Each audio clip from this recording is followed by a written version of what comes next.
আশিক হোসেন, আমার বাড়ি রাজশাহী। বন্ধুরা, আমি আমার জীবনের গল্প শুরু করার শুরুতে আপনাদেরকে আমার পরিবারের বিষয়ে জানিয়ে রাখি। আমার পরিবারে আমি আছি, আমার বাবা আছে, মা আছে, রয়েছে আমার দাদা দাদি সহ আমার একজন কাকা। আমাদের পরিবারে আরও সদস্য রয়েছে আমার কলিজার টুকরা দুটো ছোট বোন। আমরা টোটাল 2 বোন 1 ভাই। আমাদের পরিবারটা রাজশাহী শহরের অদূরের কোনো এক ছোট্ট গ্রামে এক উচ্চবিত্ত পরিবার। আমার বাবা পেশায় একজন প্রবাসী। আমি খুব ছোটবেলা থেকে দেখে আসছি আমার বাবা আরব দেশের মাটি, প্রবাসী মাটি, আমার বাবা ওমানে থাকে এবং ওমানে থেকে আমার বাবা যে পরিমাণে টাকা পয়সা পাঠাতো তাই দিয়ে আমার শৈশবের দিনগুলো আলহামদুলিল্লাহ ভালোই কাটে। আমার বাড়ির পাশে, মানে আমাদের গ্রামের পাশেই ছিল আমার নানুর গ্রাম। আমার নানুর বাড়িতে শুধুমাত্র ছিল আমার নানুমণি এবং আমার একজন মামা, ছিল আমার মামি সহ আমার একটা ছোট্ট মামাতো বোন যার নাম ছিল রাইসা।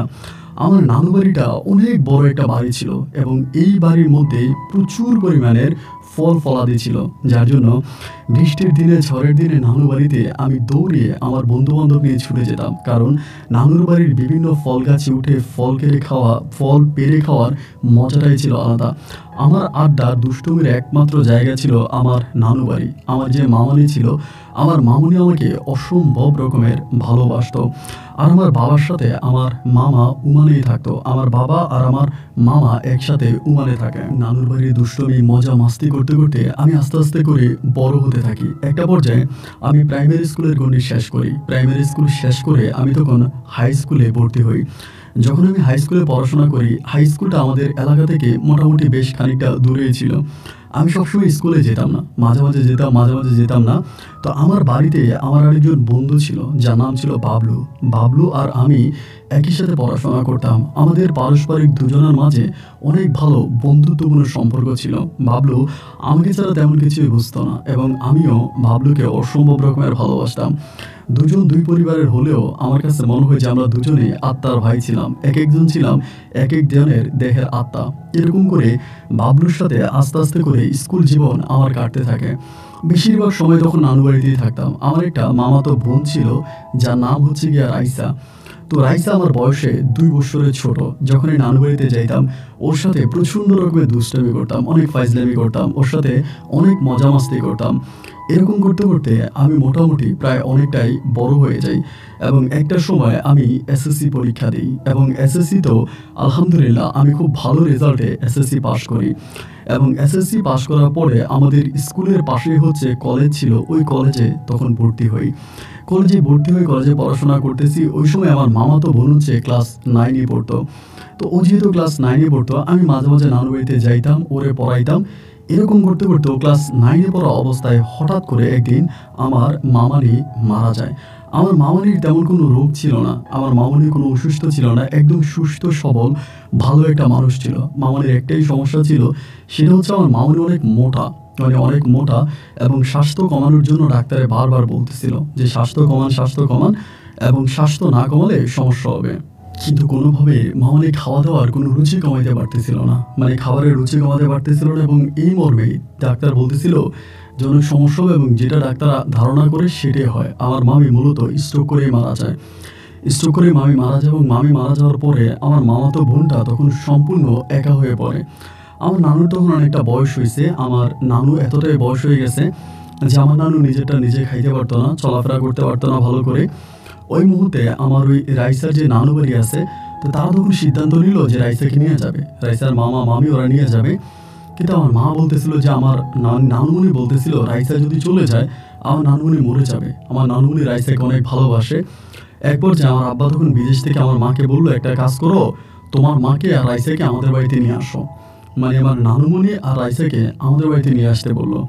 তো যখন আমাদের বাড়িতে নিয়ে আসতে বললো, আমার আম্মু তখন বললো কি আমাকে দিয়ে আমার নানুমণিকে আর রাইসাকে তখন আমাদের বাড়িতে নিয়ে আসলো। তা আমাদের বাড়িতে আসার পরে রাইসা আমার বোনদের সাথে তখন স্কুলে যাইতো আসতো।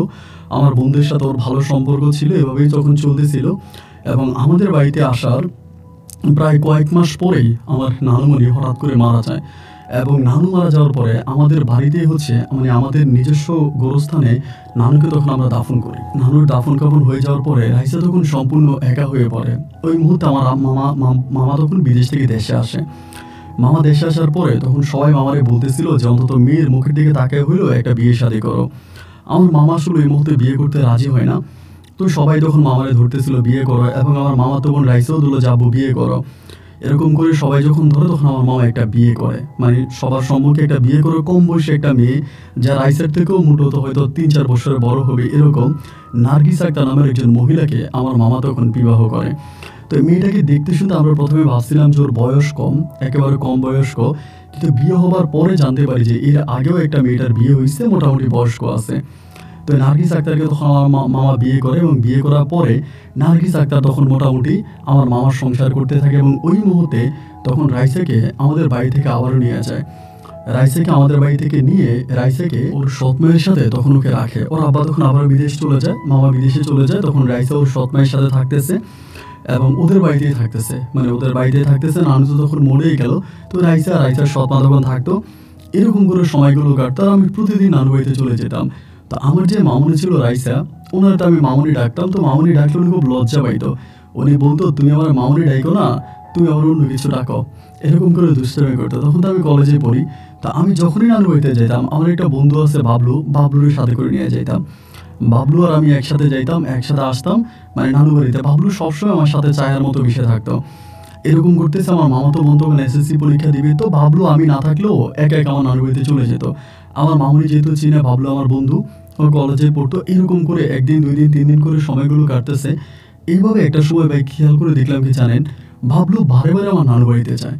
মানে এরকমও হয় যে আমি না গেলেও আমার নানু বাড়িতে যায়, এবং আমার নানু বাড়িতে গিয়ে আমার মামানির সাথে বাবলুর সম্পর্কটা কেমন জানি অনেকটা ভিন্ন আকার ধারণ করে। মানে আমার মামানির সাথে ও একটু অন্যরকম আচার ব্যবহার করে, অন্যরকম কথাবার্তা বলে, এবং যেখানে আমি যাই নাই সেখানে বাবলু আমার নানু বাড়িতে গিয়ে আমার মামির সাথে বসে বসে গল্প গুজব করাটা আমার কাছে কেমন জানি একটু সন্দেহজনক মনে হলো। মানে আমার কাছে একটু ডাউট লাগলো যে বিষয়টা কি, কেন বাবলু এরকমটা করে। আমি কোনোভাবেই না এই বিষয়টা বুঝতে পারতেছিলাম না। এবং ভাবলুর আমি একটা সময় বলি তুই এতবার যাস কেন, কেন? ও বলে আমি ফল খাইতে যাই, কারণ নানু বাড়িতে প্রচুর ফলের গাছ ছিল। তা আমি একটা সময় ধারণা করলাম মনে হয় আমার মামাতো বোন রাইসার সাথে ভাবলুর কোনো একটা সম্পর্ক হয়ে গেছে, মানে আমি এটা মনে করলাম। মনে করার পরে আমি একদিন আমার মামাতো বোনকে খুব ফ্রিলি জিজ্ঞেস করলাম, কি রে বাবলুর সাথে তোর কোনো সম্পর্ক হয়েছে? ভাবলাম বাবলু হয়তো আমার বলে না, কারণ আমার বললে হয়তো আমি রাগ করবো, বা ওরে আমি আমার মামাতো বোনের কাছ থেকে সরাই নিয়ে আসবো, এই জন্য সম্ভবত আমার কাছে বলে না, আমি এটা ধারণা করছিলাম। পরে দেখলাম যে না, আসলে ওরকম কিছুই না। আমার মামাতো বোন আমাকে বলে যে না, বাবলু ভাইয়ের সাথে তো আমার কোনো সম্পর্ক নাই ভাইয়া, আমাদের বাড়িতে আসে, আম্মুর সাথে বেশিরভাগ কথাবার্তা বলে, এরকম করতেছে। তো আমি তারপরেও কোনো কিছু মনে করি নাই। এবং একটা পর্যায়ে দেখতাম বাবলুর মোবাইলে প্রচুর পরিমাণের কল আসে, মানে কল আসে, ও কল আসলে আমার কাছ থেকে সরে যায়, গোপনে গোপনে আলাদা গিয়ে কথা বলে। মানে কেমন জানি একটা অন্যরকম অবস্থা, বুঝতে পারতেছিলাম না যে ও কার সাথে কথা বলে। মানে ও যে কথা বলে, এই কথাগুলো ও কার সাথে বলে, কে ওর সাথে কথা বলে। তা আমি ওরে বলি তুই কোনো প্রেম করিস, কার সাথে তোর কোনো সম্পর্ক আছে, কাউকে ভালোবাসিস? ও আমার বলে যে না, আরে কারে ভালোবাসবো, কার সাথে কোনো সম্পর্ক নাই, কোনো প্রেম প্রীতি করি না, এমনি। তাই বললাম তাহলে তোরে তো ফোন করে কে? ও আমারে কোনো কিছুই বলে না। এরকম করে তখন 1 দিন 2 দিন 3 দিন করে কাটতেছে, বাট আমার মনের মাঝে খুব সন্দেহ লাগে যে কি ব্যাপার, ও কার সাথে কথা বলে, কে তার এত ফোন করে। এইরকম করে বেশ কয়েকদিন কাটার পরে একদিন হলো কি, মাগরিবের পরে আমরা বাড়ির পাশে একটা বিল জারের পাশে বসে আছি, এবং ওখানে বসে থাকা অবস্থায় যেটা হলো, বাবলুর মোবাইলে একটা কল আসছে। মানে কল আসছে, বাবলু তখন কথা বলে ফোনটা রেখে প্রস্তাব করার জন্য একটু গেল, ওই সময় কলটা আবারও আসছে। তখন হলো কি, ওই মোবাইলটার ভিতরে আপনার নিচে দিয়ে নাম্বারটা উঠতো, উপরে দিয়ে নাম উঠতো। নামের মধ্যে আমি দেখলাম লেখা হচ্ছে জান, এবং নাম্বারটা খেয়াল করে আমি দেখলাম এইটা আমার মামির নাম্বার, মানে আমার সৎ মামির নাম্বার, যে মামিটা আমার মামি, যেটা আমার মামা পরে বিয়ে করছে। এটা দেখার পরে তো আমার মাথায় তখন আসমানটা ভেঙে পড়লো, কি রে ঘটনা কি, আমার মামির নাম্বার ওর ফোনে জান দিয়ে সেভ করা। তখন আমি ওর কোনো কিছু বলি না যে এটা কি হয় না হয়, আমি ওর কোনো কিছু বলি না। এরকম করতে করতে একদিন আমরা কলেজে ক্লাস করতেছি, হঠাৎ করে আমার বলতেছে, আমার বলে আশিক আমি একটু এক জায়গায় যাব, তোর সাথে পরে দেখা করব, বা আমি একটু এক জায়গায় যাব, কলেজ করা অবস্থায়। আমি বললাম কোথায় যাবি? বলে এক জায়গায় যাবো, আমার একটা কাজ আছে। এই কথা বলে ভাই হলো কি জানেন, ও কলেজ থেকে বেরিয়ে গেছে। এবং কলেজ থেকে বেরিয়ে যাওয়ার পরে আমাদের এখানে একটা সিনেমা হল আছে, এবং সিনেমা হলের উপরে একটা আবাসিক হোটেল আছে। আমি খবর নিয়ে দেখলাম যে ওই আবাসিক হোটেলে ও একটা মেয়ে নিয়ে উঠছে, বা একটা মহিলা নিয়ে উঠছে। এরকম একটা খবর আমি আবাসিক হোটেলের ম্যানেজারের মাধ্যমে পাইলাম। এই খবরটা পাওয়ার পরে আমি ওই দিনে হচ্ছে রাইসারে জিজ্ঞেস করলাম, রাইসা কিন্তু স্কুলে যায় নাই, ওই তখন রাইসার পরীক্ষার সামনে এসএসসি পরীক্ষা, ওই জন্য বাড়িতেই থাকে। আমি বললাম, রাইসা মামি কি দুপুরবেলা কোথাও গেছিল? বলে, হ ডাক্তারের কাছে গেছে। রাইসা আমারে বলে, আমি তখন বললাম যে ডাক্তারের কাছে গেছে, কি বোরকা গায়ে দিয়ে গেছে? তখন আমারে বলতেছে যে এরকম লাল একটা বোরকা গায়ে দিয়ে গেছে। তখন আমি আবাসিক হোটেলে খোঁজখবর নিয়ে দেখলাম যে হ্যাঁ, লাল বোরকা পরিহিতই একটা মহিলা আবাসিক হোটেলে আসছে। তখন আমি শিওর হয়ে গেলাম যে আমার বন্ধু ভাবলু মূলত আমার মামারির সাথে এখানে ছিল। তো এরপর আমাকে ডিরেক্টলি কোনো কিছু বলতে পারি না, কারণ ওভাবে তো কোনো মানে ধরতে পারি না বা ওভাবে বলতে পারি না, বাট ও এগুলো করে বেড়াইতেছে। একদিন, 2 দিন, 3 দিন, 4 দিন এরকম হতে হতে একদিন আমার কাছে খুবই খারাপ লাগলো। এবং খারাপ লাগার পরে যেহেতু আমার মাধ্যমে আমার নানু বাড়িতে যাইতো, আমার মাধ্যমে এগুলো করতো, তো খারাপ লাগার পরে একদিন আমি ধরে বললাম যে বাবলু, ঘটনা কি? এমনি এমনি যখন বলছি, বলার পরে ও আমার দিকে খুব অদ্ভুতভাবে তাকিয়ে আছে। তাকিয়ে থেকে আমার বলতেছে, আরে না, এরকম কোনো কিছু না, তুই উল্টাপাল্টা শুনিস। আমি বললাম, তোর মোবাইলটা আমার কাছে দে, আমি তোর মোবাইল থেকে দেখাই। আমার বলে যে মোবাইল দেবো কেন? আমি বললাম, তোর মোবাইলটা দে আমার কাছে, তুই যে বললি আমি তোর উল্টাপাল্টা বলি, তোর আমি প্রমাণ করাই দিই। পরে আমার বলতেছে, তো আমি করলে তোর সমস্যা কি? ও আমার বলে, আমি করলে তোর সমস্যা কি? আমি বললাম, তুই কি ভুলে গেছিস যে এটা আমার মামার বাড়ি এবং উনি আমার মামি, আর আমি জেনে শুনে আমার মামির সাথে তোর এই কাজগুলো করতে দিব? এটা তুই চিন্তা করলে কি করে? ও তখন আমার বলতেছে, তোর মামি হইলে তো কি হয়েছে, এটা তো তোর আপন মামি না, এটা তোর সৎ মামি। আমি বললাম, হোক না সে আমার সৎ মামি, তাতে কি হয়েছে? আমার সৎ মামি হলে কি তুই আমার সৎ মামির সাথে এই ধরনের অবৈধ কাজ করবি? এটা কি ধরনের কথা ভাবলু? আমি তো তোর অনেক বিশ্বাস করি এবং বন্ধু হিসাবে আমি তোর আমার কলিজার বন্ধু ভাবি, তোর সাথে আমার এত ভালো সম্পর্ক, কিন্তু তুই তো আমার সাথে এই কাজটা করতে পারস না, এটা তো কখনো হতে পারে না। এগুলো বললাম এবং বলার পরে ও তখন মানে আমার বললো যে আচ্ছা ঠিক আছে, যা সমস্যা নাই, তুই যেহেতু মানা করছিস, আমি এই সম্পর্কের মাঝে আর জড়াবো না, এই সম্পর্কের মাঝে আর জড়াবো না, আমি ঠিক হয়ে যাবো। ও আমার এটা বললো। তা আমার মামা তো একবার কষ্ট পাইলো, সেকেন্ড টাইম আমার বিয়ে করতে চায় নাই, আমরাই জোর জবস্তি করে আমার বিয়ে করাইছি। তো এই মুহূর্তে যদি এরকম কোনো ঘটনা ঘটে, তাহলে তো মনে করেন মামা মনে কষ্ট পাবে। মামা তো নিজেই বিয়ে করতে চায়নি, আমরা জোর করে বিয়ে করাইছি, এখন মামা তো খুব কষ্ট পাবে। এই জন্য আমরা তখন আর মামারও বিষয়টা জানাইলাম না যে এই ঘটনাগুলো ঘটতেছে। একদিন, 2 দিন, 3 দিন করে ভাবলু তখন আর করে না, এবং একটা পর্যায়ে ভাবলু পুনরায় আবারও এটা মানে পুনরাবৃত্তি করলো, আবারও শুরু করলো। সুযোগ পাইলে মামুনির কাছে যাওয়া, মামুনিকে ডেকে আনা, মামুনির সাথে সিনেমা দেখা, মুভি দেখা, এটা করা ওইটা করা, এরকম করতে করতে ও এগুলো করে। এবং একটা পর্যায়ে আমি দেখি যে বাবলুর আমি ধমক দেওয়ার পরে ও নিজে মোবাইল বন্ধ করে দেয়, কিন্তু আমার মামি ওর উল্টা রেখে নিয়ে যায়। মানে আমার মামি ওর যদি মোবাইলে না পায়, ওর বাড়িতে চলে আসে এবং আমাকে ফোন দিয়ে মাইরে ফেলে, এই বাবলুকে, বাবলুর কাছে দাও, আমি বাবলুর সাথে কথা বলবো। মানে বাবলু যদিও এখান থেকে সরে আসতে চায়, কিন্তু আমার মামি বাবলুর কাছ থেকে সরে না। তখন আমার মামির উপরে খুব রাগ ওঠে যে মহিলাটা আসলেই তো বজ্জাত খারাপ একটা মহিলা, এইরকম খারাপ একটা মহিলা কিভাবে এই কাজটা করে? তার ছেলের বয়সে একটা ছেলের সাথে তার কি কোনো লজ্জা শরম নাই? বাবলু আমার বন্ধু, তার মানে তো হচ্ছে বাবলু, আমি যেরকম, বাবলু তো আমার মামির কাছে সেম একই রকম, তাই না? এরপর আমার মামি বাবলুর সাথে এই ধরনের কাজগুলো কিভাবে করে, কিভাবে আমার মামি এই ধরনের কাজে বাবলুর সাথে লিপ্ত হয়। তো খারাপ লাগলো এবং লাগার পরে এরকম করে বাবলু, আমি দেখি যে না, যতই বাবলুর সরাইতে চাই বাবলু সরে যায়, কিন্তু আমার মামি সরে না। আমার মামি এছাড়া কোনো কিছুই বোঝে না। একটা সময় আমি ক্লান্ত হয়ে বাবলুরে বাধা দেওয়া বন্ধ করে দিলাম, যাও যা খুশি তা করুক, আমি ওরা আর বাধা দিব না। আমি ওরা বাধা দিয়ে কী করবো? ও সরে যেতে চাইলেও তো আমার মামি তো আর ওর কাছ থেকে সরতেছে না। যাই হোক, এরকম করে কয়েকদিন কাটার পরে, নিজেও তো একটা পুরুষ মানুষ, একদিন হলো কি দুপুরবেলা আমাদের কলেজের ওইখানেই ভাবলো আমার মানে সরি দুপুর না, রাতের বেলায়, রাত্র তখন প্রায় 9:30 কি 10টার মতো বাজে, ভাবলো আমার বলতেছে, বন্ধু এক জায়গায় যাবো, একটু ব্যস্ত আছি, তোরে ফোন দিব। আমি তখন বললাম যে আচ্ছা ঠিক আছে। তো কই জানি যাবে জানি না, রাত্রে 12টা 12:30 দিকে আমার ফোন দিছে। ফোন দিয়ে আমার বলতেছে, আমাদের ওখানে মানে বাজার আছে, বাজার আছে বলতে পুরো বড় হচ্ছে উপজেলা শহর, উপজেলার মধ্যে আমার বলে উপজেলাতে আয়। আমার ফোন দিয়ে বলতেছে, আমি বললাম উপজেলাতে কেন? উপজেলাতে কী কাম? আমি উপজেলাতে কেন যাব? আমার বলে, তুই আয়, যদি আসিস তাহলে তোর জন্যই ভালো হবে। আমি বললাম যে কী রে, কেন আমার উপজেলাতে যাইতে বলে কেন?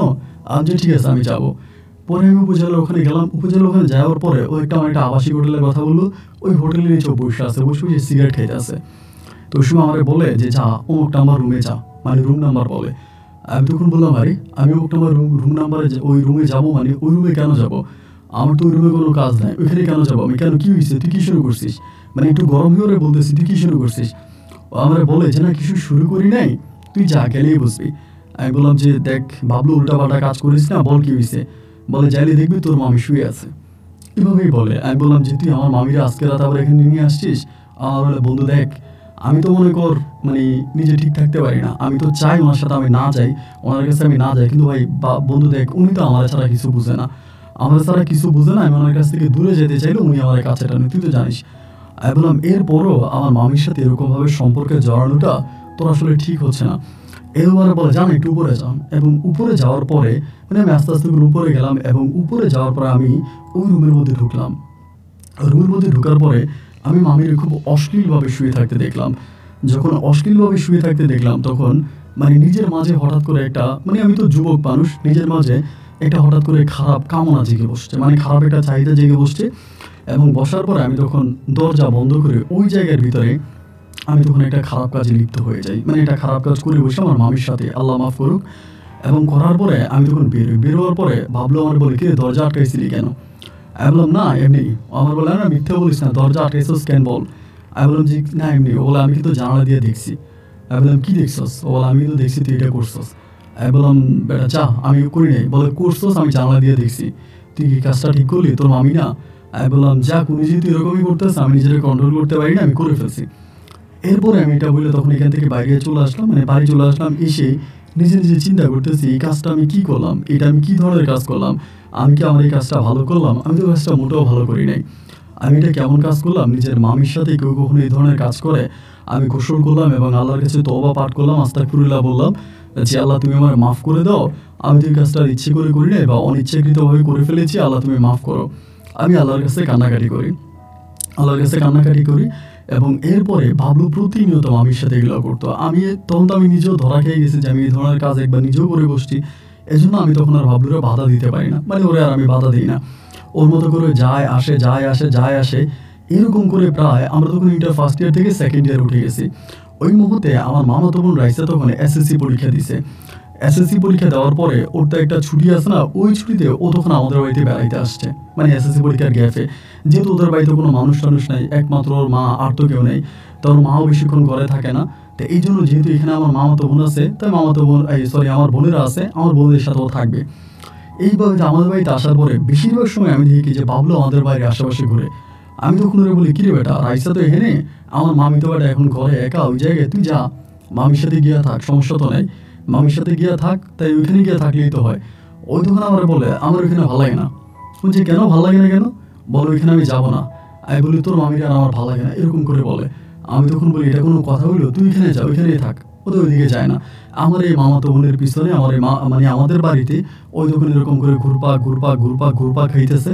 এগুলো আমি দেখতেছি এবং দেখার পরেও ওরে বাধা দিল, আমার বাধা শোনে না। এরকম করে আস্তে আস্তে সময়গুলো কাটতে কাটতে একটা পর্যায়ে যেটা দেখা গেল যে আমি বুঝতে পারলাম ও আস্তে আস্তে করে আমার মামাতো বোনের দিকে, মানে আমার যে মামাতো বোন আছে রাইসা, রাইসের দিকেও ডিবেট হচ্ছে। মানে রাইসের সাথে লুডো খেলতেছে, রাইসের সাথে গল্প গুজব করতেছে, রাইসের সাথে কথাবার্তা বলতেছে। মানে এমন একটা পরিস্থিতি আমি দেখতে পাই যে ও রাইসের প্রতি, মানে রাইসা ওর প্রতি কেমন জানি অনেকটা দুর্বল হয়ে যাইতেছে। এবং এই জিনিসগুলো দেখার পরে আমি একদিন ওরে বললাম, বন্ধু এটা তুই কী করতেছিস? এটা তুই কী করতেছিস? তুই ওর মার সাথে এই ধরনের সম্পর্ক করলি, এখন রাইসের সাথেও। আমার বলে এটা তো ওর আপন মা না, ওর ওই মায়ের সাথে তোর কোনো ব্লাডের সম্পর্ক নাই। আমি বলি তারপরেও এটা কেমন কথা হইলো? এটা কোনো কথা নাকি? এটা বন্ধ কর প্লিজ, এটা তুই করিস না। ও আমার বলতেছে বন্ধু রে, আমি চিন্তা করতেছি রাইসারে বিয়ে করব, রাইসারে বিয়ে করে ভালো হয়ে যাব। জীবনে যত পাপ করছি, যত অন্যায় করছি, যত অপরাধ করছি, সব অন্যায় অপরাধ এবং পাপ থেকে আমি নিজেকে মুক্ত করে নিব। আমি রাইসারে বিয়ে করে রাইসার সাথেই থাকবো, আমি আর তোর মামির কাছে যাবো না। ও আমারে বলে আর মামি তোর মামির কাছে যেতে আমার ভালো লাগে না। আমি তখন বললাম যে না এটা হতে পারে না, তুই এই ধরনের কাজ করবি, মানে না আমি এটা মেনে নেবো না। মানে আমি তখন ওকে বাধা দিচ্ছি। বাধা দেওয়ার পরে ও তখন আমি বললাম যে দেখ তুই যদি এটা করস আমি তো রাইসের কাছে বলে দিব এবং তোর আব্বা আম্মাকে আমি জানাই দেবো। মানে ওরে বললাম যে তোর আব্বা আম্মার আমি বলে দিব তুই এগুলো করতে আসস। আমার বলে হ্যাঁ তুই জানাই দে, তুই আমার আব্বা আম্মারে জানাবি আর আমি তোর আম্মারে জানাবো তুই তোর মামির সাথে এগুলো করছিস। আমি নিজের চোখে দেখছি। ভাই আমি তখন কি করবো, ধরেন আমি তখন একটা মানে পুরো মানে দ্বিধাদ্বন্দ্বের মধ্যে পড়ে যাই যে আমি যদি সত্যি ওর আব্বা আমারে বলে দিই, ওই তো আমার মায়ের বলে দিবে যে আমি ওর মামির সাথে এগুলো করছি। আমি তখন একটা টেনশনে পড়ে যাই, আমি তখন আর কোনো কিছু বলতে পারি না। আমি ওরে বলি দেখ বন্ধু এটা তুই ভালো করতেছিস না, এটা তুই মোটেও ভালো করতেছিস না, এটা বন্ধ কর। কিন্তু দেখা যাচ্ছে যে ও আমার কোনো কথা তো শুনেই না এবং উল্টা ও একইভাবে রাইসার সাথে মিশতেছে। এরকম করতে করতে কয়েকদিনের মাঝে দেখি যে রাইসা ওর সারা কোনো কিছুই বোঝে না। সন্ধ্যার সময় রাইসা ওর সাথে দেখা করতে চলে যায়, রাতের বেলা ও আসলে রাইসা ওর সাথে গল্প গুজব করে আড্ডা মারে। মানে এক কথায় বলতে গেলে বোঝা গেল যে রাইসা ওর প্রতি প্রায় অনেকটাই দুর্বল হয়ে গেছে। রাইসা ওর প্রতি অনেকটাই দুর্বল হয়ে গেছে এবং ও রাইসার প্রতি অনেকটা দুর্বল। একে অপরের প্রতি পারস্পরিক এক ধরনের মানে গভীর প্রেমের সম্পর্ক গড়ে উঠতেছে, এটা আমি দেখতেছি। কিন্তু আমি তো জানি আমার বন্ধু বাবলু যতই বলুক, যেভাবেই বলুক যে ও রাইসারে বিয়ে করবে, রাইসের সাথে সংসার করবে, একসাথে থাকবে, কিন্তু আদতে এই কথাগুলো সম্পূর্ণ মিথ্যা। বাবলু কখনোই রাইসের সাথে থাকবে না এবং রাইসারে নিয়ে ও কখনোই সংসার করবে না। মূলত ইউজ করে ও রাইসারও ছেড়ে দেবে। যেখানে এখন আর মামির কাছে যায় না, মামিরে ভালো লাগে না, ঠিক তেমনি কদিন পরে রাইসারও ভালো লাগবে না। তাই আমার মানে মা বড় আমার মামাতো বোনটা মানে আমার ওর জীবনটা এভাবে নষ্ট হবে আমি এটা মেনে নিতে পারতেছিলাম না। আর রাইসও দেখতে না অনেক সুন্দর ছিল, মানে অনেক সুন্দর ছিল। এরকম করে একদিন দুই দিন ওর কাছে যাইতো যাইতো ওর সাথে গল্প গুজব করতে, একদিন আমি রেগে যাই। আমি একদিন দেখি, দেখার পর ওরও খুব বকা দিই, গালাগালি করি যে তুই এত খারাপ কেন, তুই কেন ওর সাথে কথা বলবি, এই ছেলের সাথে তোর কী এমন সম্পর্ক। এটা ওইটা বকা দেওয়ার পর ও তখন করে কি রাগ করে আমার নানা বাড়িতে চলে যায়, মানে ও চলে যায় আমাদের বাড়ি থেকে। দুপুরবেলা আমি খবর পাইলাম ও চলে গেছে, মার কাছে বলছে ভাই আমার বকাঝকা করে আমি বাড়িতে থাকবো না, ও চলে গেছে। এবার ও যখন আমার নানু বাড়িতে চলে গেল ভাই, এবার দেখে কি জানেন, বাবলু সারাক্ষণ আমার নানু বাড়ির আশেপাশে, মানে ওইখানে উপরে থাকে, আমার এখানে আসে না। মানে আমি যে জায়গায় আছি আমাদের বাড়িতে আর আসে না, আমার সাথে ঠিকমতো কথাও বলে না, ওর পড়াশোনাও ঠিকমতো মনোযোগ নেই, সারাক্ষণ আমার নানা বাড়ির পিছনে পড়ে আছে। এখন আমি না পারি বলতে, না পারি সইতে, আমি কার কাছে বলবো? বলতে গেলে তো আমার নিজের পায়ে আমি নিজেই কুড়াল মারছি, আমি তো কাউকে বলতে পারতেছি না। আমি এমন একটা অবস্থার মধ্যে ভাই পড়ে গেলাম, না পারি বাবলুর ওইখান থেকে ছুটে আনতে, এবং না পারি বাবলুর হাত থেকে আমার মামাতো বোনকে বাঁচাইতে, আর মামি তো অনেক আগেই নষ্ট হয়ে গেছে। এরকম করতে করতে আমি চিন্তা করতেছি ওই মামাতো বোনের শেষ করে ফেলবে। একদিন রাতের বেলায় ও বলতেছে আমি যাবো, রাত্রে 11টা বাজে, ও বলে আমি যাবো, তোর মামাতো বোন আমার যাইতে বলছে। ও আমারে বলে, আমার ওই সময় তো রাইসেও মোবাইল চালাইতো, রাইসে ওরা ফোন দিয়ে যাওয়ার জন্য। আমি ওরা ওই দিনটা খুব কষ্ট করে আটকাইছি, মানে অনেক কষ্ট করে আটকাইছি। ওই দিনকে আটকাইলাম, আটকানোর পরে আমি চিন্তা করলাম যে আজকে রাতে না আমি ওরা আটকাইলাম, কিন্তু কালকে রাতে তো আবার যাবে, এবং কালকে রাতে তো আবার যাবে, এবং আবারও রাইসের সাথে এই ধরনের কাজে লিপ্ত হবে, তাই আমি ওরা ফিরাবো কীভাবে? আমি ওরা কীভাবে ফিরাবো তখন বুঝতে পারতেছিলাম না, কোনোভাবেই মাথায় কোনো কিছু কাজ করতেছিল না। একটা সময় সিদ্ধান্ত নিলাম যে যেহেতু এরকমটা ও করতেই আছে, আমি যদি ওর কোনোভাবে এখান থেকে ফিরে দিতে পারি না, তাহলে আমি অন্য একটা ওয়েতে যাব, অন্য একটা ওয়ে, মানে অন্য একটা পথ অবলম্বন করবো। কি আমি এই বিষয়গুলো আমার মামাতো বোনের জানাবো, গোপনে তারে ঢাইকা আমি তার এই বিষয়গুলো জানাবো, এবং এরপরে ওরে আমি ওর কাছ থেকে সরাই আনবো। মানে আমি যে আমার মামাতো বোনকে বলবো, ও যাতে আবার বাবলুরে না বইলা দেয়, এরকম করে। পরের দিন দুপুরে আমি তখন আমার নানু বাড়িতে গেলাম। দুপুরবেলা নানু বাড়িতে গেছি, বাবলু কিন্তু নাই, বাবলু ওদের বাড়িতে। এবং নানু বাড়িতে যাওয়ার পরে এদিকে আমার মামাতো বোন জাম পারছে, মানে জাম খাইতেছে। পরে আমি বললাম যে রাইসা, ও কিন্তু আবার সিনেমা দেখতে অনেক পছন্দ করে। আমি বললাম সিনেমা দেখতে যাবি? আমার বললো হ ভাইয়া যাবো, মানে তাড়াতাড়ি রেডি হয়ে গেছে। তা আমি রাইসারে যেখানে নিয়ে যাই, আমার মামি কিন্তু কিছু বলে না, আমার মামিও রাইসারে কোনো কিছু বলে না, আর রাইসা আমার মামিরও কোনো কিছু বলে না, দুজন দুজনের মতো চলাফেরা করে। ওই অবস্থার ভিতরে আমি তখন বললাম চল সিনেমা দেখতে যাবো। ওই তখন সিনেমা দেখার জন্য রেডি হয়েছি। রেডি হওয়ার পরে আমি আমাদের বাজারের ওইখানে গেছি। বাজারের ওখানে যাওয়ার পরে চিন্তা করছি যে কীভাবে বলি, বললে তো রেগে যাবে বা গরম হয়ে যাবে, সিনক্রেট করবে, ঝামেলা করবে। তা ঝামেলা করলে আমি কী করবো? একটা রেস্টুরেন্ট, আবার খুব রাগী, কিন্তু রাইসা খুব রাগী একটা মেয়ে। এটা জানতে পারলে ও এরকমও হবে যে মানে বাবলুরে মেরে ফেলবে, মানে বাবলুরে মারার জন্য যাবে, বাবলুর ক্ষতি করবে, ও খুব রাগী একটা মেয়ে। এটা জানার পরে আমি তখন তারা করলাম যে কীভাবে তারা আমি বলি, মানে বুঝাইতে পারতেছি না। তাই ওই রেস্টুরেন্টে তারা বসায় রাখতে রাখতে একটা পর্যায়ে বললাম যে চল আমি আমার একটা বন্ধুর মানে বান্ধবীর বাসায় যাব। আমার বলে আপনারা বললেন আমার সিনেমা দেখাইবেন, আমি বললাম দেখাবার। এদিক দিয়ে আমার বন্ধু কিন্তু বাবলু মানে বারবার কল দিতেছে, বাবলু মনে হয় নানু বাড়িতে গেছে, যে জানতে পারছে আমি রাইসারে নিয়ে বেরিয়ে গেছি, এই জন্য আমাকে প্রতিনিয়ত কল দিতেছে, বারবার কল দিতেছে। আমি আর ওর ফোনের কোনো রেসপন্স করি না, ওর সাথে কথা বলি না। আমি তখন করলাম কি, ওরে নিয়ে আমার রাইসারে নিয়ে আমার এক বান্ধবীর বাসায় গেছি। বান্ধবীর বাসায় যাওয়ার পরে বান্ধবীর বাসায় রুমের ভিতরে ঢুকলাম, ঢুকার পরে বান্ধবীর বাবা আছে, মা আছে। তখন ওই আমার ওই বান্ধবী বলতেছে কে রে এটা? আমি বললাম তোর সাথে আমার একটু কথা আছে, একটু বাইরে আয়। আমার বান্ধবীরা বাইর করলাম, বাইর করে আমি বললাম যে দেখ দোস্ত এই ঘটনা, আর আমি সব কিছু বলছি। বলার পর ও বলে ও মাই গড, বাবলু তো খুবই খারাপ একটা ছেলে, ও তো এই মেয়েটারে শেষ করে ফেলবে। আর একটা কাজ করো, মেয়েটা তো দেখতে শুনতে অনেক ভালো আছে, অনেক সুন্দর আছে, তুই মেয়েটার লোকে প্রেম করে মেয়েটার বিয়ে কর। আমি বললাম তুই কি পাগল হয়ে গেছিস? বাবলু অলরেডি ওর লোকে প্রেম করতেছে, ওরা ভালোবাসতেছে, এবং বাবলু অলরেডি ওরা ছাড়া কোনো কিছু বুঝে না। এখন এই মেয়েকে আমার লোকে প্রেম করবো, আমার ভালোবাসবো? আমার বান্ধবী তখন আমার বলতেছে তুই বিয়ে করে ফেল, ঠিক আমার বলে তুই এখন বিয়ে করে ফেল। আমি বললাম বিয়ে করে ফেলবো? কিভাবে বিয়ে করবো? এটা কোনো সম্ভব? ও আমারে বলে আমি ম্যানেজ করবো, আমি যদি সব কিছু ঠিকঠাক করি তাহলে তুই বিয়ে করবি। আমি বললাম দেখ আমার কাছে এটা ভালো লাগে না, বা কীভাবে তুই ম্যানেজ করবি? ও ও বলে আমার আব্বুর সাথে আমি অনেকটা ফ্রি আছি, আমার আব্বুকে আমি বিষয়টা জানাবো এবং জানানোর পরে আমি তোদেরকে বিয়েটা পড়াই দেবো, তুই শুধু আমার মতে কাজ করবি। আমি বললাম তোর মতে আমি কিভাবে কাজ করবো? বলে তুই তোর মামাতো বোন নিয়ে রুমে যাবি, যা দরজা আটকাই দিবি এবং দরজা আটকাই দেওয়ার, যেহেতু তোর মামাতো বোনের সাথে তুই ফ্রি আছিস, ও তো কোনো কিছু মনে করবে না। দরজা আটকাই দেওয়ার কিছুক্ষণ পর আমি দরজা নক করবো এবং দরজা নক করার পরে তুই দরজা খুলবি, আমি ডিরেক্ট আব্বাকে নিয়ে ওই রুমে যাব। গেলে পরে আমার আব্বা বলবে তোমরা যুবক যুবতী এক রুমে অনেকক্ষণ ধরে ছিল, তোমরা কী করছো আমি জানি না, আমার ঘর অপবিত্র হয়ে গেছে, তোমরা বিয়ে করা লাগবে। এবং এই বলে তখন আমার আব্বাকে দিয়ে আমি তোদেরকে বিয়ে করাই দিব, তোর মামাতো বোন কিন্তু বুঝতেই পারবে না এবং তোর সাথে যদি একবার বিয়ে হয়ে যায় এরপরে সে আর বাবলুর কাছে যাবে না।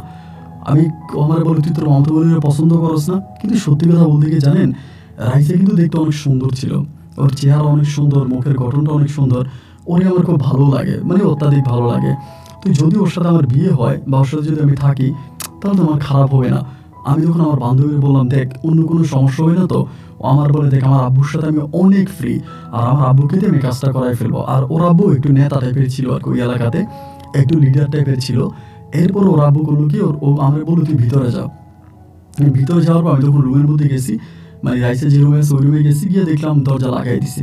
রাইসা আমার বলে কি ব্যাপার দরজা লাগিয়ে দিলেন যে? আমি তখন দরজা লাগিয়ে বলতেছি রাইসা আসলে তোরে আমার একটা কথা বলার ইচ্ছা, মানে তোর আমার একটা কথা বলা, মানে একটা কথা বলবো বলে অনেক দিন ধরে চিন্তা ভাবনা করতেছি, কিন্তু এরকম সুযোগও হয় না, সময়ও হয় না বলার জন্য। তা আমার কাছে মনে হয় আজকে এরকম মুখ্য একটা সময় আমি পাইছি, তা আজকে আমি তোর এই কথাটা বলবো, এরকম বলেছে। আমার বলে এত মানে অজুহাত দেখার তো কিছু নাই, আপনি বলে ফেলেন, কি বলবেন আপনি বলেন আমি শুনি। আমি তখন বললাম রাইসা আমি তোরে পছন্দ করি, আমি তোরে ভালোবাসি, আমি তোরে বিয়ে করতে চাই, এমনি বলি। এটা বলার পর তখন নিচের দিকে তাকে আছে, দেখেন ও যে বাবলুর সাথে প্রেম করে ওই কিন্তু এটা আমার কাছে বলে না, ও কিন্তু আমাকে ওভাবে বলে না, কিন্তু আমি জানি। পরে ও আমার দিকে তাকে বলতেছে আপনার বন্ধু বাবলু আপনার কিছু বলছে? আমি বললাম না বাবলু আমার কিছু বলে নাই, আমি বাবলুর কাছে কিছু শুনি। কেন কোনো সমস্যা আছে? বলে না কোনো সমস্যা নাই, মানে ভাবলো ভাই কিছু বলে নাই। তো আমি বললাম যে না কিছু বলে নাই। বলে আপনি কি সত্যি আমার পছন্দ করেন না দুষ্টামি করতেছেন? আমি বললাম আরে না, আমি সত্যি তোরে পছন্দ করি, আমি তোরে বিয়ে করবো। এইটা বললে আমি ওর বুকে জড়াই ধরি, ওই সময় বুকে জড়াই ধরি। ওই না তখন আমার বুকে চুপটি করে মাথা রাখে, কোনো শব্দ করে না। ওই মুহূর্তেই হঠাৎ করে দরজা নক করে, এবং দরজা নক করে আমি তো জানি আগেরই প্ল্যানিং করা আছে। এবং দরজা খুলছি, খোলার পরেই আমার বান্ধবীর বাবা এবং তার মা, সাথে ওর কাকা আরেকজন লোক আছে, এরা আসছে। এসে বলতেছে যে তোমার কি হয়? আমি বললাম আমার মামাতো বোন। তাহলে মামাতো বোন হলে তোমরা দরজা আটকাইছো কেন? কি করছো তোমরা ভিতরে? আমি তখন রাইসা অনেক লজ্জা পায়, ও আমার কাছে এসে বসে। আমি বললাম যে না কিছুই করিনি। বলে না অবশ্যই কিছু করছো, তোমরা দুজনের ভালোবাসো? আমি বললাম জি ভালোবাসি। রাইসার জিজ্ঞেস করে, রাইসা বলে হ্যাঁ ভালোবাসি। এইটা বলার পরেই ও তখন ওর মানে বলতেছে কাজী ডাকো। রাইসা মানে ওই লোকটা তার ছোট ভাইরে বলতেছে যারে কাজী ডেকে নিয়ে আয়। কাজী ডাকার জন্য ডাকছে, তখন রাইসা এসে আমার বলতেছে ভাই এগুলো কি? আমি বললাম আরে কি করবো, উনি তো অনেক লিডার মানুষ, নেতা মানুষ, এখন সে যদি কোনো একটা ঝামেলা করে বসে তা কিছু তো করার নাই, এত রাজনীতি করে এখন আমরা বিয়ে করে ফেলি, আমরা তো দুজনের ভালোবাসি। এই কথা বলার পর রাইসা কিন্তু রাজি হয়ে গেছে, ও কিন্তু মানা করতেছে না। এবং আমি সেদিন বুঝতে পারছি যে রাইসা কিন্তু নিজেও আমার খুব পছন্দ করে। হয়তো কখনো আমার ওভাবে বলে নাই, ওভাবে বলা হয়ে ওঠে নাই, কিন্তু আমার পছন্দ করে। এবং সেদিনই ওর কথাবার্তাতে আমি এটা খুব ক্লিয়ার হয়ে বুঝতে পারছি। এরপরে দেখা গেল ওর কাজী ডেকে আনলো এবং সেদিনে রাইসার সাথে আমার ওখানে বিয়ে পড়াই দেয়। কাজী ডেকে আনে, বিয়ে পড়াই দেয় এবং বিয়ে পড়ানোর পরে আমারে বলতেছে যে তোমাদেরকে এভাবে ছাড়া হবে না, এভাবে ছেড়ে দিলে তোমরা বাড়িতে চলে যাবা এবং গেলে পরে তোমরা দুজনের মতো জানো, তোমাদের পরিবারকে ডাকবো, পরিবারকে ডেকে পরিবারের হাতে তোমাদেরকে তুলে দিব। এই কথা বলি তখন আমার আব্বা তো তখন বিদেশ, আমাকে খবর দেয়, আবার এদিক দিয়ে আমার সৎ মামির খবর দেয়। তো আমার সৎ মামি আসে, উনি তো কোনো কিছু বলে না। আমার আম্মা তো এসে চিল্লাচিল্লি, এটা তুই কেন করলি, কিভাবে করলি, এবং তুই একটা আবার চিন্তা করলি না, তোর মামা শুনলে কতটা কষ্ট পাবে। যাই হোক এরকম করে তখন আমি রাইসাকে বিয়ে করে আমার ঘরে আনছি। এবং আমি কিন্তু তখন পর্যন্ত রাইসাকে এই বিষয়গুলো বলি নাই যে রাইসাকে আমি মূলত বাঁচানোর জন্যই বিয়ে করছি বাবলুর হাত থেকে, এটা কিন্তু আমি রাইসাকে বলতেছি না। পরে বিয়ে করে আমি ওরা ঘরে আনছি। ঘরে আনার পরে যেটা হইলো, এবার আমার মা, আমি বলতেছে আমার মা তখন কি করলো, বিদেশে আমার মামারে ফোন দিছে। আগে আব্বুরে ফোন দিয়ে বলার পরে আমার আব্বু তখন আমার মামারে বলছে আমরা যেটা ভয় পাইছিলাম যে মামা হয়তো খেপে যাবে, রেগে যাবে, বা মামা হয়তো ঝামেলা করবে, কিন্তু দেখা গেল যে মামা ওরকম কোনো কিছুই করে নাই। মামা বললো আলহামদুলিল্লাহ, যেহেতু আমার ভাগিনা বিয়ে করছে, আমার মামারা মেয়েটারে যেহেতু বিয়ে করছে, তা আমার কোনো আপত্তি নেই, আলহামদুলিল্লাহ আমি মেনে নিচ্ছি। মানে মামাও বিষয়টা খুব সহজে মেনে নেয়, মামাও কোনো রকম কোনো ঝামেলার মধ্যে জড়ায় না। মামা বলতেছে ঠিক আছে সমস্যা নাই, ও যেহেতু বিয়ে করছে আমি মেনে নিয়েছি। এবার মামা মেনে নিল, এভাবে তখন আমি তখন রাইসের সাথে বাসর ঘরে গেলাম। এখন বাসর ঘরে ঢোকার পরে আমি কিন্তু রাইসের এটা বলবো, এটা বলার জন্যই কিন্তু আমি ছটফট করতেছি। পরে আমি বললাম, রাইসা আজকে আমাদের বাসর রাত, আমরা দুজনকে অনেক ভালোবেসে বিয়ে করেছি। আমরা বলো অনেক ভালোবেসে বিয়ে করলাম, আমাদের ভালোবাসা যখন শুরু হলো তখনই তো বিয়ে হয়ে গেছে। আমি কিন্তু বলতেছি, আমি তোর একটা কথা বলি, শুনলে হয়তো তুই মনে কষ্ট পাবি, কিন্তু এরপরও সত্য। আমি জানি বাবলুর সাথে তোর একটা সম্পর্ক ছিল। এটা বলার পর তখন নিচের দিকে মাথা দিয়ে বলতেছে, বাসর ঘরে এসব কথা কেন বলতেছো? বললাম, না বাসর ঘরে এসব কথা বলতেছি কেন, আমার কথাটা একটু মনোযোগ দিয়ে শোনো।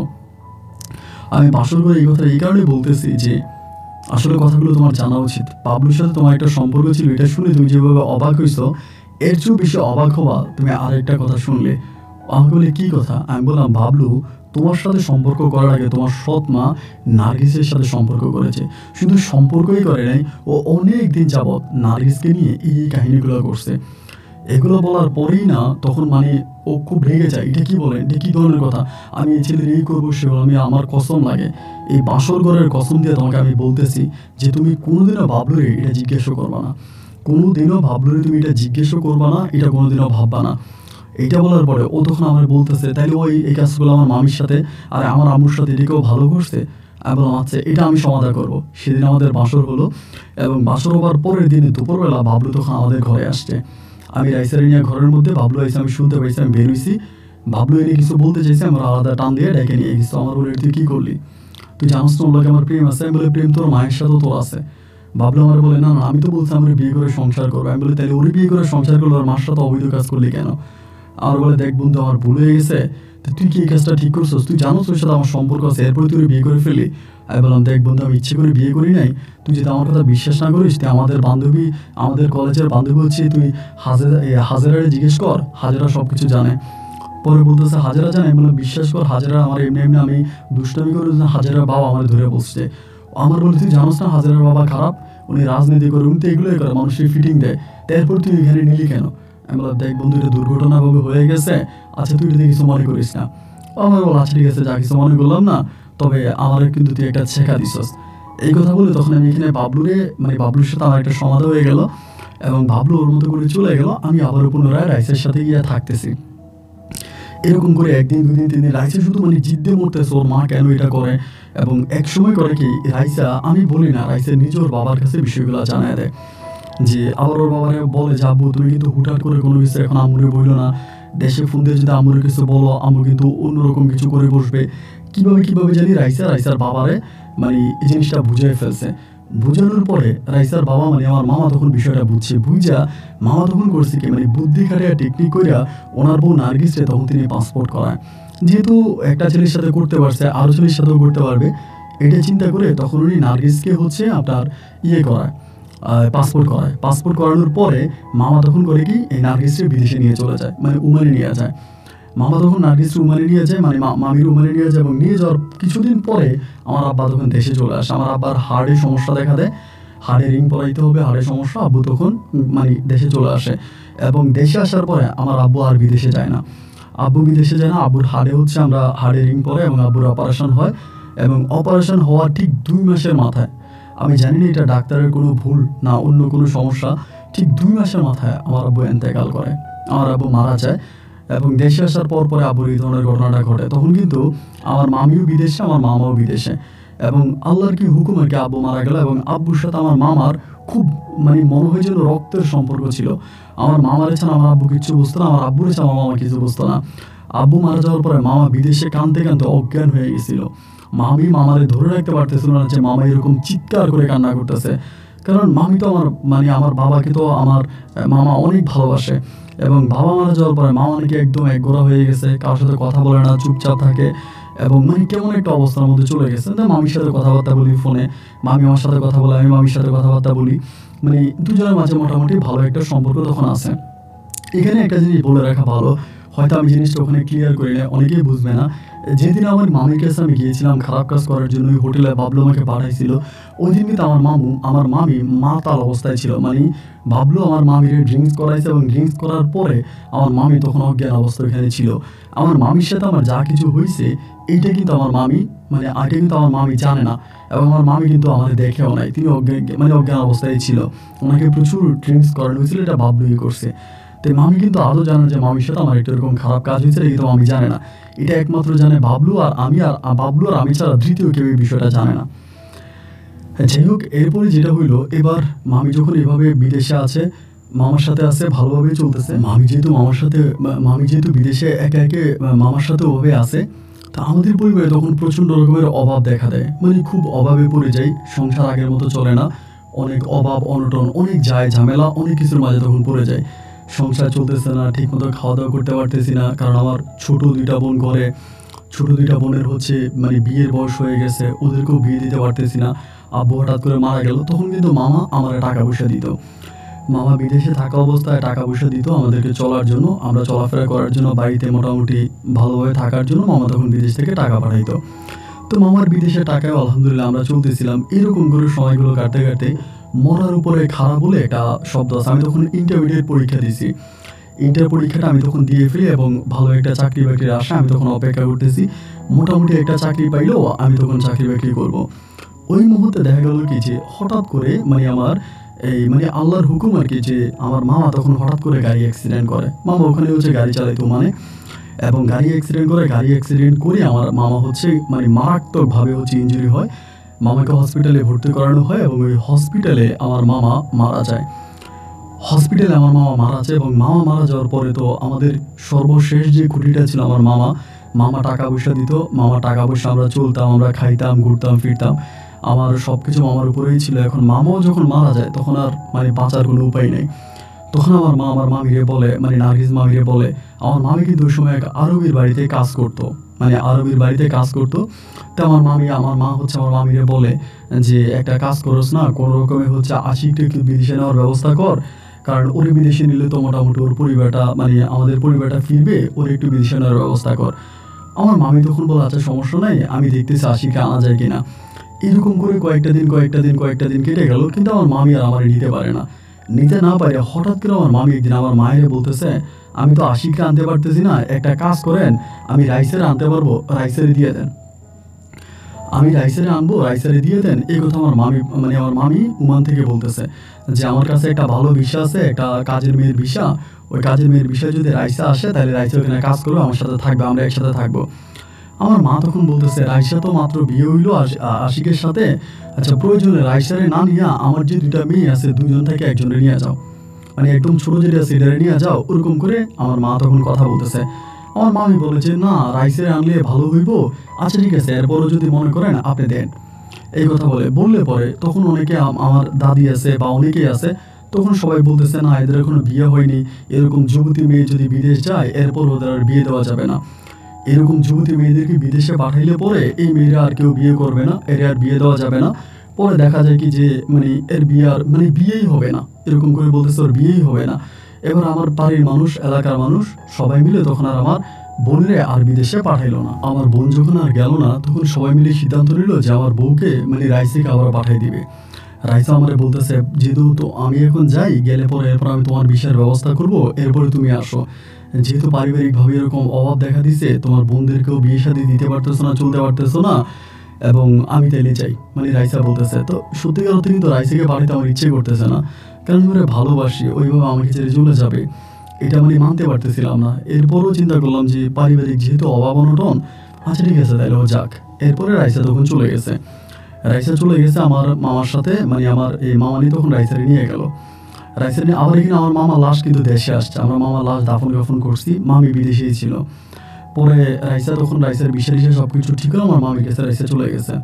তো যাওয়ার পরে মাঝে মাঝে রাইসার সাথে আমার কথা হইতো, এবং মোটামুটি ভালোভাবে কথা হচ্ছে। রাইসা আমার সাথে কথাবার্তা বলতেছে, মাঝে মাঝে আমার জন্য টাকা পয়সাও পাঠাইতে আছে, মানে মোটামুটি ভালোভাবে চলতেছে। এইভাবে রাইসা যাওয়ার প্রায় 6-7 মাস অতিবাহিত হয়ে গেল। আমি রাইসারে বলি আমার জন্য একটা ভালো ভিসার ব্যবস্থা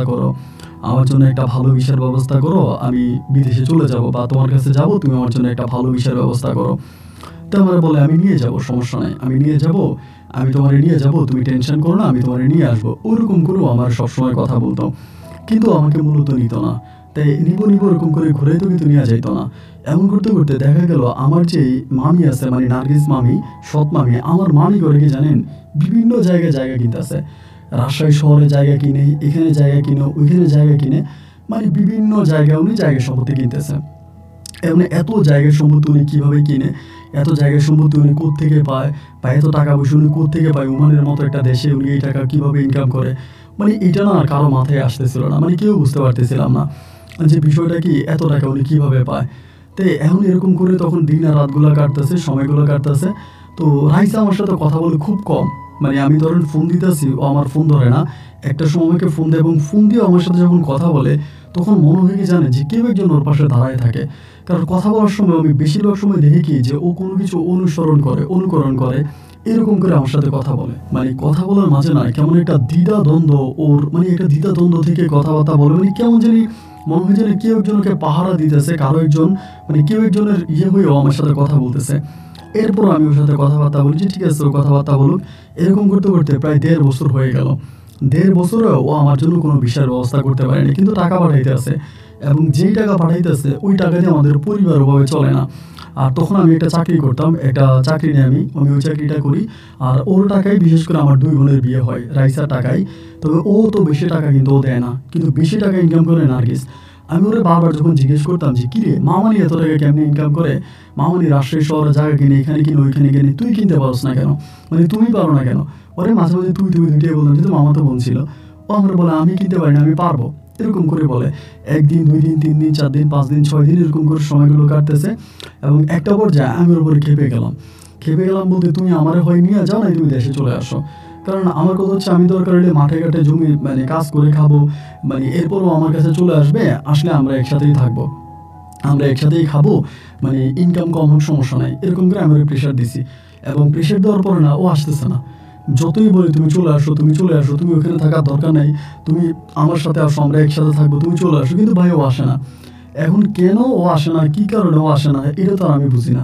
আমি ওরা যতই আসার কথা বলি ও আসে না। একটা পর্যায়ে আমার মাঝে খুব রাগ উঠে যায় যে আমি এত বলি তুমি আসো না কেন, ওইখানে তোমার আর থাকার দরকার নেই, আমার বাচ্চা কাচ্চা দরকার, আমার ফ্যামিলি দরকার, আমার বোনদের তো বিয়ে হয়েছে, আমি একটা ছোটোখাটো চাকরি করতেছি, ওইটা দিয়ে আমরা আরামাইসে দুজনে ভালো করেই চলতে পারবো, তোমার বিদেশ করতে হবে না। এখন না ও আসে না। আমি যতই তারা আসার কথা বলি, যতইভাবে তারা আসার কথা বলি, ও আসে না, আসেই না। আমি তার একদিন রাতের বেলা খুব গালাগালি করি, সন্ধ্যা রাতে খুব গালাগালি করি যে তুমি আসবা না, এই করবো, মানে তুমি কি ওখানে খারাপ কাজ করো, এইটা ওইটা বলে ওরও খুব গালাগালি করি। এবং গালাগালি করার পরে মানে মধ্যরাতের শেষের দিকে, মানে ওমানের সাথে তো আমাদের মানে 2 ঘন্টা ডিস্টেন্স, মানে ভোর 5টার দিকে, মানে 5টা কি 6টা হবে ওরকম সময়ে আমার মামি আমার ফোন দিয়ে বলতেছে আশিক রে আশিক, মানে ওই নার্গিস মামি আমার ফোন দিয়ে বলতেছে আশিক রে আশিক, তুই কাজটা কি করলি? আমি বললাম আমি কী করছি? কয় রাইসা তো ফাঁসি দিছে। আমি বললাম রাইসা ফাঁসি দিছে, এটা কি বলেন? বলে যে ঘরে রাইসা কাজ করতো ওই ঘরে রাইসা ফাঁসি দিছে। এবং আমার জন্য তখন ছবি পাঠানো হলো, আমি তো ছবি দেখে অবাক। আর আমি মনে করলাম আমি জোরে গালাগালি করলাম, আমার গালাগালির কারণে কেউ ফাঁসি দিয়ে দিল। আমার মাও তখন আমার গালাগালি করে, এটা তুই কেন করলি, কী কারণে করলি, এবং কেন করলি, তোর গালাগালির কারণে মেয়েটা আজকে ফাঁসি দিয়ে মারা গেল। মানে মা আমার সাথে খুব খারাপ ব্যবহার করতেছে। না আমার কথা হলো এইরকম কয়েকটা কথার কারণে কি একটা মানুষ ফাঁসি দিয়ে ফেলতে পারে? একটা মানুষ কি এভাবে ফাঁসি দিয়ে ফেলতে পারে? তো যাই হোক, এরপরে মানে রাইসার লাশ তখন দেশে আনার ব্যবস্থা করা হলো। রাইসার লাশ দেশে আসলো।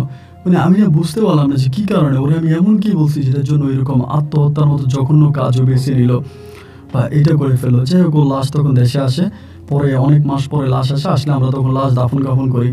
আমি তখন মানসিকভাবে অনেকটা ভেঙে পড়ি। আমি ওর কবরের কাছে বসে বসে কান্নাকাটি করি, মানে বেশিরভাগ সময় ওর কবরের কাছে বসে বসে আমি কান্নাকাটি করতাম।